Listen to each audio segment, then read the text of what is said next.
En cuanto a mi bote, que era muy bueno y él se dio cuenta de ello, me dijo que lo compraría para su barco y me preguntó cuánto quería por él. Yo le respondí que había sido tan generoso conmigo que no podía ponerle precio y lo dejaba completamente a su criterio. Me contestó que me daría una nota firmada por 80 piezas de A8, que me pagaría cuando llegáramos a Brasil y, una vez allí, si alguien me hacía una mejor oferta, él la igualaría. También me ofreció 60 piezas de A8 por Shuri, pero yo no estaba dispuesto a aceptarlas, no porque no quisiera dejárselo al capitán, sino porque no estaba dispuesto a vender la libertad del chico, que me había servido con tanta lealtad a recuperar la mía. Cuando le expliqué mis razones al capitán, le parecieron justas y me propuso lo siguiente, que se comprometía a darle al chico un testimonio por el cual obtendría su libertad en 10 años si se convertía al cristianismo. Como Shuri dijo que estaba dispuesto a irse con él, se lo cedí al capitán. Hicimos un estupendo viaje a Brasil y llegamos, al cabo de unos 20 días, a la bahía de Todos los Santos. Una vez más, había escapado de la suerte más miserable y debía pensar qué sería de mi vida.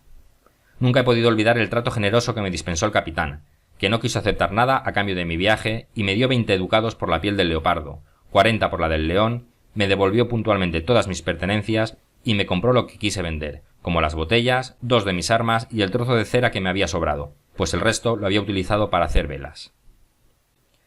En pocas palabras, vendí mi carga en 220 piezas de A8 y con este acopio desembarqué en la costa de Brasil. Al poco tiempo de mi llegada, el capitán me encomendó a un hombre bueno y honesto, como él, que tenía un ingenio, es decir, una plantación y hacienda azucarera. Viví con él un tiempo y así aprendí sobre el método de plantación y fabricación del azúcar. Viendo lo bien que vivían los hacendados y cómo se enriquecían tan rápidamente, decidí que, si conseguía una licencia, me haría hacendado y, mientras tanto, buscaría la forma de que se me enviara el dinero que había dejado en Londres. Tenía un vecino, un portugués de Lisboa, hijo de ingleses, que se llamaba Wells y se encontraba en una situación similar a la mía. Digo que era mi vecino, ya que su plantación colindaba con la mía y nos llevábamos muy bien. Mis existencias eran tan escasas como las suyas, pues, durante 2 años, sembramos casi exclusivamente para subsistir. Con el tiempo, comenzamos a prosperar y aprendimos a administrar mejor nuestras tierras, de manera que, al tercer año, pudimos sembrar un poco de tabaco y preparar una buena extensión de terreno para sembrar azúcar al año siguiente. Ambos necesitábamos ayuda y, entonces, me di cuenta del error que había cometido al separarme de Shuri, mi muchacho. Mas, ¡ay!, no me sorprendía haber cometido un error, ya que en toda mi vida no había acertado en nada. No me quedaba más remedio que seguir adelante, pues me había metido en un negocio que superaba mi ingenio y contrariaba la vida que siempre había deseado, por la que había abandonado la casa de mi padre y hecho caso omiso a todos sus buenos consejos. Más aún, estaba entrando en ese estado intermedio, o el estado más alto del estado inferior, que mi padre me había aconsejado y, si iba a cogerlo, bien podía haberme quedado en casa para hacerlo, sin haber tenido que padecer las miserias del mundo como lo había hecho. Muchas veces me decía a mí mismo que esto lo podía haber hecho en Inglaterra, entre mis amigos, en lugar de haber venido a hacerlo a 5000 millas, entre extraños y salvajes, en un lugar desolado y lejano, al que no llegaban noticias de ninguna parte del mundo donde habitase alguien que me conociera. De este modo, lamentaba la situación en la que me hallaba.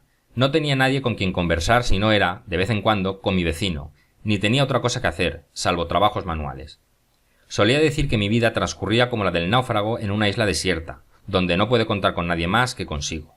Pero, con cuánta justicia todos los hombres deberían reflexionar sobre esto, que cuando comparan la condición en la que se encuentran con otras peores, el cielo les puede obligar a hacer el cambio y convencerse, por experiencia, de que fueron más felices en el pasado.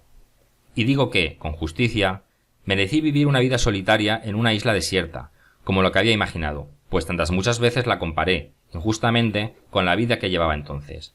Si hubiera perseverado en ella, con toda seguridad habría logrado hacerme rico y próspero. En cierto modo, había logrado realizar mis proyectos en la plantación, cuando llegó el momento de la partida de mi querido amigo, el capitán del barco que me recogió en el mar. Su embarcación había permanecido allí cerca de 3 meses en lo que se cargaba y se preparaba para el viaje. Le comenté que había dejado un dinero en Londres y él me dio un consejo sincero y amistoso. Signor inglese, porque así me llamaba siempre, si me dais cartas y un poder legal, por escrito, con órdenes para que a la persona que tiene su dinero en Londres se lo envíe a las personas que yo le diga en Lisboa, os compraré las cosas que puedan seros útiles aquí y os las traeré, si Dios lo permite, a mi regreso. Pero, como los asuntos humanos están sujetos a los cambios y los desastres, os recomiendo que solo pidáis 100 libras esterlinas que, como me decís, es la mitad de vuestro haber, y así solo arriesgaréis esa parte. Si todo llega bien, podréis mandar a pedir el resto, del mismo modo que lo habéis hecho ahora, y, si se pierde, aún tendréis la otra mitad a vuestra disposición. Este consejo me pareció tan sensato y tan honesto que pensé que lo mejor que podía hacer era seguirlo. Así, pues, preparé las cartas para la señora, a quien le había dejado mi dinero, y un poder legal para el capitán portugués, del que me había hablado mi amigo. En la carta que le envié a la viuda del capitán inglés, le hice el recuento completo de mis aventuras, la esclavitud y la huida. Le conté sobre la forma en que había conocido al capitán portugués en el mar y sobre su trato compasivo. Le expliqué el estado en el que me encontraba y le di las instrucciones necesarias para llevar a cabo mis encargos. Cuando este honesto capitán llegó a Lisboa, logró que unos mercaderes ingleses que había allí le hicieran llegar tanto mi orden escrita como el recuento completo de mi historia a un mercader de Londres que, a su vez, se la contó con lujo de detalles a la viuda. Ante esto, la viuda envió mi dinero y, además, de su propio bolsillo, un generoso regalo para el capitán portugués, como muestra de agradecimiento por su caridad y su compasión hacia mí. Con las 100 libras esterlinas, el mercader de Londres compró la mercancía inglesa, que el capitán le había indicado por escrito, y se la envió directamente a Lisboa, desde donde el capitán me las trajo a Brasil sanas y salvas. Entre las cosas que me trajo, sin que yo se lo pidiera, pues era demasiado inexperto en el negocio como para pensar en ello, había todo tipo de herramientas, herrajes e instrumentos para trabajar en la plantación, que me fueron de gran utilidad.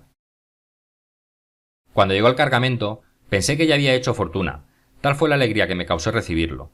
Mi buen comisionado, el capitán, había guardado las 5 libras que mi amiga le había dado de regalo para comprar y traerme un sirviente, con una obligación de 6 años, y no quiso aceptar nada a cambio, excepto un poco de tabaco de mi propia cosecha.